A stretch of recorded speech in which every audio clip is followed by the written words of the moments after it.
Cheaters never prosper, or at least never get discounts. And who might dethrone Aisha Tyler at Ubisoft's press conferences? Will No Man's Sky finally be ready to play? Well, after you update it, of course. And Niantic's 180 on recent Pokemon Go changes. I'm Sam Chen. And I'm Paul Mooney. All these stories and more discounts than a Steam summer sale. Stick around, you're watching the Nerdy News Roundup.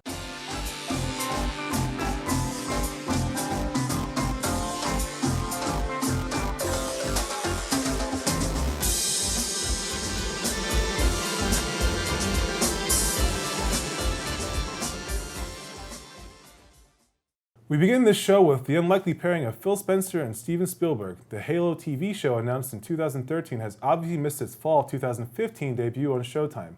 However, the show has not been canceled as Phil Spencer tweeted it was still alive this week. Sam, did Phil breathe new life in this show or is it still on life support?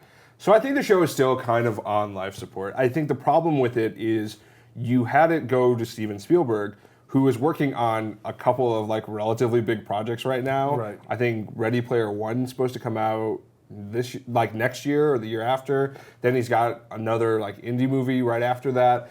The show might still be alive and still be in production. I just don't know when we're going to see it, and we might not see Spielberg's vision on it. Right, and honestly, I wasn't going to say this to begin with when this whole thing came out, but I'm not sure how much Spielberg is going to prioritize this sort of thing. Because, you see how well, the fan reception is for video game movies, right? And Halo, one of the most storied first-person shooters for consoles, is now being put into a television series. That's like a train wreck that happens over a long period of time, potentially. Oh, you mean No Man's Sky? Yeah, well, but in the visual adaptation of it, I do think, what was it, the Reach one? Yeah. Halo. I forgot what Halo Reach or yeah. Fall of Reach, that's what it was. The Fall of Reach series I thought was okay, but it's that wasn't a grand slam. If Steven Spielberg puts his name behind something that doesn't deliver, is he really going to put that much weight into it overall? Right, and I think, they've also kind of missed the timing mark, right? If they had really hit it in 15, kind of right around the transition phase before the next Halo comes out, right. Since we are going to get that probably before the show at this point, that could have been an interesting transition into what would have been the next game. Maybe they'll push it out until the next game comes out. It's not to say that Halo 5 didn't have a good set of actors or voice actors already in it, and I thought the story, although lacking, did have a lot of potential that wasn't earned on, so, or fully fleshed out. So it's possible. They could have done something great before that, but now are they going to try to... It's like going out with a whimper, sort of. I don't know. Yeah. We might see it eventually, and someone small might direct it. Possibly. Steam is trying to even the playing field once again by making it harder for cheaters to get back in the game. Cheaters used to be able to stash an inventory of VAC ban clear games to gift another account when they got caught, but Steam's new rules make it so that cheaters have to pay the full price if they want to cheat again. Paul, is this going to make a difference for CSGO, or is it just an underhanded cash grab in the name of balancing? I don't really know per se, but I do know they had to do something. The state of the game wasn't good. The press it was getting was horrible. They had to do something, and I think getting people to pay more money, even though it's cheating, kind of helps. Here's the thing. The problem really is the ineffectiveness of being able to not... Now you can't store your games, you can't just get giveaways, you can't gift it to people. All this means is the next time it comes up for sale, if you think you're going to cheat, you just create your accounts then and create a bunch of them. But that's what we call change in the video game industry. Every time you come out with change to solve a problem that's inherent that doesn't have anything to do with the game itself, there's going to be, there's a backdoor that's already in place, or someone's going to figure it out relatively quickly. I think the intent might have been there, but maybe the progress won't end up, or the process won't end up in the result they're looking for. Yeah. When I saw this news piece come out, I read it, and obviously I wrote it in for the show. I spent probably about a good hour trying to figure out what all of the news was even about. They're like, well, these people cheat by storing the games, and then they gift them to people. And I'm like, what the hell does that even mean? How is that even cheating? And then I realized it was just they just have to pay less when they get a new copy so they can cheat on. I'm like, great, okay. What difference does this make? Right, well, again, they found a problem, a symbol of a problem, and then this is their roundabout way of fixing it. But will it fix it? Yeah, maybe not. Most likely not. Most likely not. Capcom made news at E3 with a VR-compatible Resident Evil 7 demo that made people sick on the show floor. As it turns out, the motion sickness was caused by poor controls, allowing you to control your direction with your right stick and your head. Sam, are VR legs going to ruin your holodeck experience? I mean, I think this is the sort of thing where people who just haven't spent the time developing for VR haven't quite figured out yet, right? VR is a great sense of sensory input and output, and people are just trying to adapt it to games that they already have. But the thing is, VR isn't the sort of thing you can just slap on a game the way you could slap on a widescreen experience by just letting you render more pixels out. Right. I think if you look at something like Valve's like the Lab, which is their kind of like Playbox for VR, it actually works really well. And it's basically, I mean, I think for some people it almost feels like what Portal would almost be like in VR. I think people know what the solutions to the problem are. They just need to catch the problems ahead of time. And Capcom just was a little behind. It's true. Well, I will say, like, having played PlayStation VR at least once or twice now, I could say people are gonna get motion sick anyway. It doesn't really, even if it's implemented completely perfectly, it's working exactly as designed, people are gonna get motion sick. People get motion sick while playing standard PC games as it stands. I think extreme cases like this, that's gonna require the research, where it's like, oh, now there's 2 inputs for motion, so now it's going twice as fast, my brain is freaking flipping out because it's not used to seeing that input coming as quickly. Right. That's obviously something you can work against. It does bring up a really interesting thing though, like, for people who are really inclined to motion sickness, are they still going to make the leap now to VR, regardless? Especially when now knowing that things like this are probably going to happen. Yeah, I mean, I've actually had this conversation with a couple of people last week where they were talking about how they are inclined to motion sickness, and they probably just will be unable to experience VR. Right. Because it's if they do it right, it'll be immersive, which means motion sickness. Motion sickness. And if you do it wrong, there's potentially hospital implications there. Right. This isn't your mama's Virtual Boy, okay? No, not at all. It's very, very different. Yeah, so I think the solutions are there from a development standpoint. It's just a little bit of a learning curve. Right. But we'll get there. Yeah. Just need to be careful on games that are like really sensory overload. I mean, this isn't like you're in a white room picking up boxes like zombies. No, it's zombies or swimming or whatever. It doesn't matter what it is. Movement will make you sick if you have motion sickness. That's the name. Yep. After upsetting Pokemon Go fans with recent changes to third-party tracking and nearby steps, Niantic was back this week to justify their actions. After pointing out that third-party trackers were taxing their servers, they were quick to promise that the nearby Pokemon would be back at some point soon. Paul, were $100 bill hankies enough to change John Hankey's mind? Possibly? I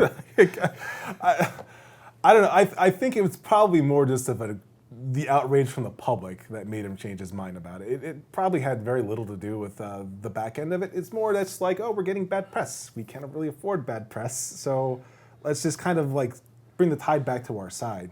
Yeah, I think it was one of those things where they went and made the change, and I think they just didn't give a lot of thought to all the other implications. It was like, here's a computing problem for us. Let's fix that. Oh, wait, there are like real people who play this game and are obsessed with it. Oh, we need to explain what we did. I mean, if you look at the graphs, I think it was like Latin America, the server calls were like 3x. And then the second they switched and patched it, it was down to 1x. Right. Which now all of a sudden lets you like introduce it in Brazil. Like all of a sudden it now works in other countries because the server isn't getting pinged all the time by these third-party calls. So I think it was a little bit of a reaction to the public, a little bit of reaction to reality. That's true. But I'm glad they made the change. Yeah, I agree with that. It's good to see that they are, I mean, they have to be reactive. I mean, you think something like as widespread as Pokemon would have to, as things happen, they're going to have to change it on the fly. Like, I think there was reading some article about how pedophiles are banned from playing it, and now in New York or something like that. How do you do that? I don't know. I don't know how you ban people from playing a video game or having it on your phone, but I imagine when you go to your parole officer and they're like, yo, I told you about going to that Pokemon, homie. Now you're going back to jail. Yeah, okay. Are we going to get like Trader Lives Matter? I'm thinking about it. We're probably going to have a company seminars fairly soon about proper use of Pokemon Go. Oh, God. It's going to be that kind of cultural change. Let's hope not. Let's hope not. It's time for a short break where we pay the bills and check our Steam inventory for clean copies of CSGO. When we come back, will No Man's Sky live up to the hype? How are Day Zero review embargoes affecting gaming? Stay tuned, you're watching the Nerdy News Roundup. This week's sponsor we wish we had is Walmart. If you've watched any of the Rio Olympics coverage on NBCOlympics.com, you've seen at least 100 Walmart commercials every hour. Here I Go Again is the name of the song, not a suggestion for how often to air a commercial. So if you know anyone at Walmart, tell them we sent you and let them know they can throw away sponsorship money on our show as well. And for our main story tonight, No Man's Sky. That game you know you're supposed to like, but have no idea why you're supposed to like it. We told you last week about the leaked copy that found its way onto eBay, but it seems like there are only more Day Zero problems for the much anticipated game. Amid some other copies breaking the street date, it also came out that reviewers aren't getting copies until the day the press embargo is released due to the fact that the game shipped essentially incomplete. Sony more or less stated that in a press release suggesting that the day one patch would represent what Hello Games' vision for the game really was. And it seems like the PC release has also been pushed for 3 days as well. Paul, we've seen a lot of issues with Day Zero reviews for AAA releases. Is No Man's Sky a symptom of the disease or just the result of a bigger underlying problem? I feel like the case for No Man's Sky is a little bit different than the ordinary Day Zero release. There's been a lot of backstory with this. It started out with a small company, Sony took it over, there's been a long hype train, blah, blah, blah, blah.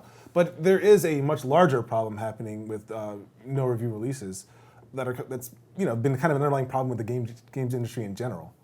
Yeah, I mean, it seems like more and more we're getting games that are trying to push a specific release date, right? So maybe they push it back a couple times, but then at some point they decide, all right, this is the final release date. We're going to get the game ready to play on that day, which means however many weeks or months back that we need to ship a gold in so we can print them and ship them to stores, we're going to do that. And then we're going to count on a day one patch finishing the game. It's true. And we're kind of the reviewers are getting shortchanged, but also the people who are trying to buy the games. There's a good number of people in the world who won't buy games without seeing some kind of gameplay, and I go to their favorite YouTuber to watch them play it, just a couple of minutes and get their overall feedback on it, because that's really going to make a big influence on their purchase it. Yeah, I think it's kind of ironic because it's almost like the developers are cyclically shooting themselves in the foot, right? So they're releasing a game that's incomplete, whether it's like Street Fighter or Unity or anything like that. Then they have to patch it to fix it. And now people have less trust in the pre-order system. They want those reviews first more. And then on the other side of the loop, they're like, you know what, we really, we need to get it perfect. So, you know what, we're not going to do any reviews. We'll just go day one again. And the thing is, without true testing, no matter how many betas you run, you're still going to run into issues. Right. And all of a sudden, the expectations just are unachievable, and you have no reviewers who are like, well, this is what's great about the game. Here's what I'm hoping is going to come out. None of that's day zero anymore. None of that's day one anymore. Right. And it's just people just simply aren't going to purchase, and that's really the bottom line. There's people. I mean, let's be honest. There are people going to purchase games blindly. There's that audience, and there's that camp, and that's a very real audience who pre-order everything just because. You mean like the guy who spent $1,300 on No Man's Sky? Clearly, I'm sure that guy was. He paid to be a beta tester. It's great. Paid beta testing. But on the other end of that, you really have to. You can't ignore that other fact that reviewers and YouTubers who make their living off of content are doing a great service to these companies by reviewing their games most of the time.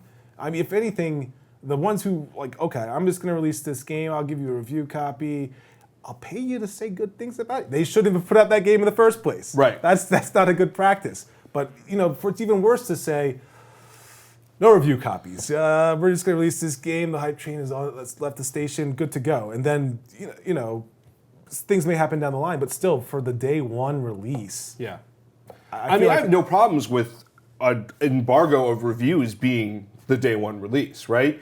But give them a week to play with it. Something like that. Even if it's a sandbox game, even if multiplayer is a big part of it, it helps them get some of their legs and some of their bearings there. Yes. A week, the embargo I don't mind. If you can do a day one review, that's fine. But if the reviewer doesn't get their hands on it until the same time that the players do, you're looking at least, sometimes Angry Joe puts his out a month later, often, because he's got a backlog and everything like that. It will be longer than that if he gets it the same time everyone else does. So the people who are following him, are they not going to buy that game until 2 months later? The diehard ones won't. So you know what I think YouTubers should do? What's that? They should put like an artificial embargo. They should be like, you know what? If you fuck us over, we're going to wait 3 weeks before we review your game. We're going to have it done. Artificial 3-week embargo. Let's see how well your games do. Oh, so you're saying there needs to be a coalition of YouTube reviewers now, and Revolt! Day one reviews matter. Day one reviews matter. I am not for the yellow and red YouTube logo. I don't, the sickle and hammer, all that stuff. Not me. Oh, God. I had nothing to do with me. Oh, God. I'm gonna go to All Death Digital, yo. I'm almost out this piece. YouTubers embargo you. God, can you imagine that shift of power though? That would be pretty epic. Yeah, I mean, but I think something needs to break this cycle. And Yes. either it's a company that's just going to stand there and be like, you know what? Here's our commitment. I don't care how much bad press we're going to get about delays. When we release the game, you're going to love it, period. Like, it's done. It's well played. It's well tested. Right. You're going to love it. There's review copies. There's review copies. We've got day 0 reviews. It's not just day 1 reviews anymore. A few days before. Like, I really would appreciate that environment. And the games that I've actually purchased off of such recommendations, some of them I wasn't even considering before. And I mean, that's kind of the consumer they should be really concerned about. The consumer who was not really interested in that game in the first place, went to like a review of one of their YouTube personalities, saw the game, said, wow, they really enjoyed this. And then they compelled me to buy it. How did that cost them any money? Yeah, agreed. Agreed. Do you think the video game release system is broken? Let us know what you think about pre-orders, day 0 reviews, or if you want to join the YouTube Embargo Revolt. Just leave a comment below and let us know what you think. Can't get enough of nerd culture? Then check out all the great content we have on the Nerdy Nights YouTube channel. Join me and Eric on Couch Co-op Confidential as we stream couch co-op games. Currently, we're making our way through the Gears of War series in preparation for Gears 4. Mike and I have just picked up the Stick of Truth and are saving South Park from the Drow Elves. Check out Let's Play Podcast for a whole new way to Let's Play. And don't forget to check out Board Nights, where we try to play board games, usually unsuccessfully. Click the links below for this great content and more. And now for everyone's favorite segment of the week, we turn to our lightning round where we answer the age-old question, does this matter?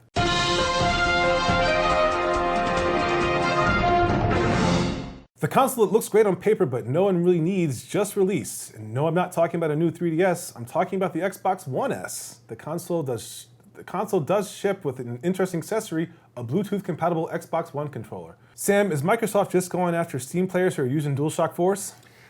Absolutely. No, I think you look at how Microsoft has done its controllers in the past. They want you to buy this stupid wireless dongle. Yeah, they do. And now, as time goes on, you can use a PS4 controller. The DualShock 4 is really friendly. I think this does matter because Bluetooth on the Xbox One without having to have a dongle is great. The only problem is they're shooting themselves in the foot because only one can be connected to a PC at a time. That's true, but it also works with every other Windows 10 enabled device. But unless you're a super diehard Windows 10 fan, I think it doesn't really matter at all. Yeah, I mean, to that point, if you are a super if you are fan, well, all 5 of you out there, good luck. Well, no, but you probably already have an Xbox One controller with a wireless dongle. Yeah, that's true. Now you can get a Bluetooth for another $60. Oh, so exciting. Rumors this week have Blizzard bringing a shiny new RTS game to market. No, it's not a Warcraft 3 remaster, but rather a refresh to the classic Starcraft. Paul, does Blizzard need to construct additional pylons to get new ideas? You know, I feel like this is just kind of fan service for them. Like, Blizzard is flush with cash. Just flush with cash. Overwatch, anyone? Come on. They're just doing it because, you know, it's tribute to all the people who are still likely playing StarCraft, likely in Korea. But, I mean, that's a lifelong legacy game. Having an HD remix, I don't see any problem with it. Yeah, I see your point. I think it does matter in the sense that, you know, they are providing fan service to the market and providing it to a market of people who actually buy the game. Right. There's one thing about, like, indulging yourself in remastering a game that no one's going to buy. No, it's not the case here at all. Like, there's a litany of people who are still playing the original StarCraft, so kudos to them. Ubisoft, the gaming company behind Assassin's Creed, is bringing another game, The Division, to the silver screen.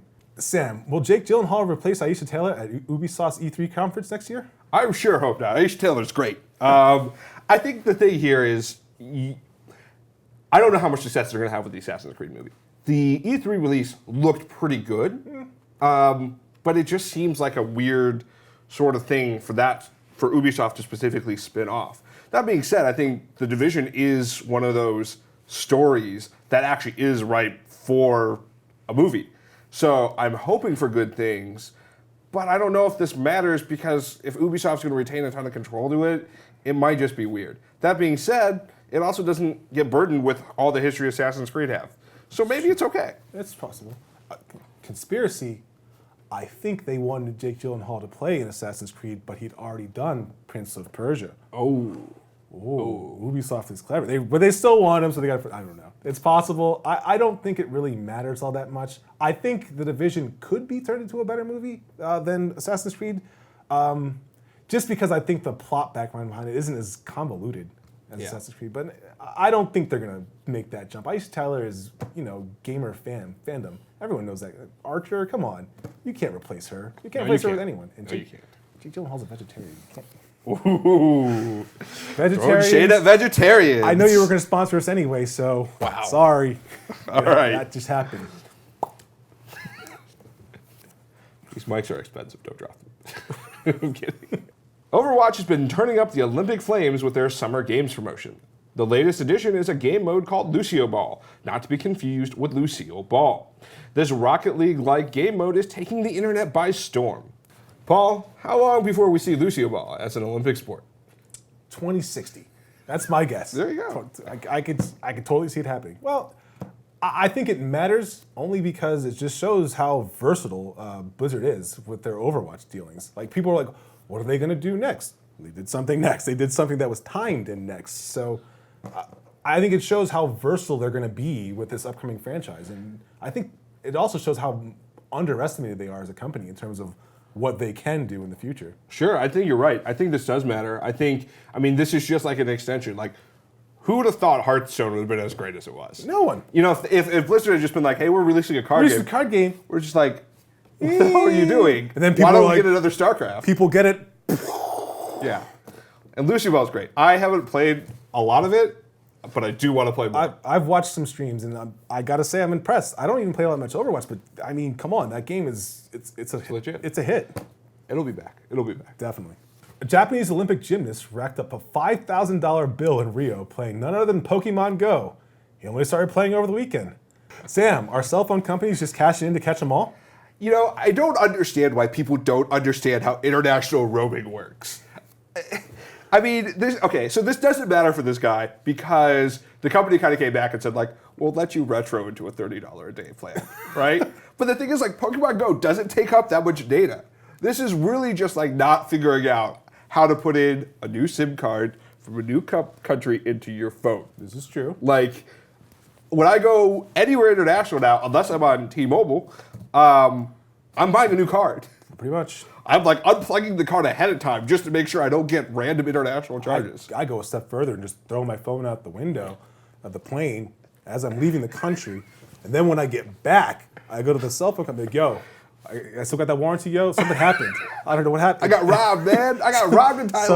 So I went to Rio and someone stabbed me for my phone because they didn't want me playing Pokemon Go. So, no, I mean it's true. It just seems like it's just a general misunderstanding of what happens when you leave your homeland to go other places. I mean, if you're a well-traveled person, makes sense. If you're a person with common sense, still makes sense. But if you're just someone who's just kind of been isolated, perhaps in training in some physical sport for most of your life, unfortunate for you, these things are going to happen. So yeah. Gymnasts play Pokemon Go too, okay? Yeah, apparently he does. Only in his own country. Probably only 2 hours a day in his off time too. But yeah, no, it doesn't really matter overall. It's just, one of those random things that happens. They say technology isn't proven useful until they make a porno, which means No Man's Sky is right on track. Redditor Sean Murray Inside Me has written the first erotic fanfiction for the upcoming game titled The Center of the Galaxy, starring Gareth, a GameStop employee who at some point thrusts in and out of a black hole for 10 minutes. Paul, is this where the universal rubber meets the road for No Man's Sky?